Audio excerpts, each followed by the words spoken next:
ডাব কত করে? 50 টাকা। কি বলেন ভাইয়া, 50 টাকা? কম হবে না? অবশ্যই কম হবে, আপনার জন্য একদম ফ্রি। ফ্রি কেন ভাইয়া? এগুলো চুরির ডাব নাকি? কি যে বলেন না, চুরির ডাব হবে কেন? এগুলো আমার আব্বার গাছের ডাব। আব্বার গাছের ডাব আব্বা সবাই খাওয়াইতেছে। কারণ কি? কারণ আমার আব্বার সামনে বিয়ে করেন তো, ফ্রি ফ্রি খাওয়ায় সবার কাছে দোয়া নিতেছে। আপনি ফ্রি খান, ফ্রি খায় একটা দোয়া করেন যাতে আপনার মতো সুন্দরী একজন রমণীকে আমার আব্বা বিবাহ করতে পারে। কি বলছেন? উনি বিয়ে করবে? কিন্তু আপনি অনেক আব্বা আব্বা বলছেন কেন? তাই তো সানি, তুমি আমাকে আব্বা বলছো কেন? আসলে হয়েছে কি, আমার নাম তো আব্বাস, সংক্ষেপে ও আমাকে আব্বা বলে। আমরা দুজন জাস্ট ফ্রেন্ড। আচ্ছা বলো না, আমাকে কি তোমার পছন্দ হচ্ছে? কেন?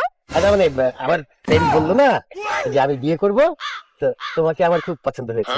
এখন তোমার যদি আমাকে পছন্দ হয় তাহলে তো আমরা বিয়ে করতেই পারি না? সরি আঙ্কেল, আমার বয়ফ্রেন্ড আছে, আমার ডাব লাগবে না। কত বড় বেয়াদব ভাইয়া, নাক টিপলে দুধ বাইর হয় আর এখনই বলে তার বয়ফ্রেন্ড আছে। আধা ঘন্টা কানে নিচে থাকার দরকার আছে আব্বা। অবশ্যই। এই ডাব ডাব ডাব ডাব ডাব ডাব ডাব ডাব ডাব ডাব ডাব কচি ডাব বাটি ডাব কোটা লাগবে ডাব ডাব ডাব।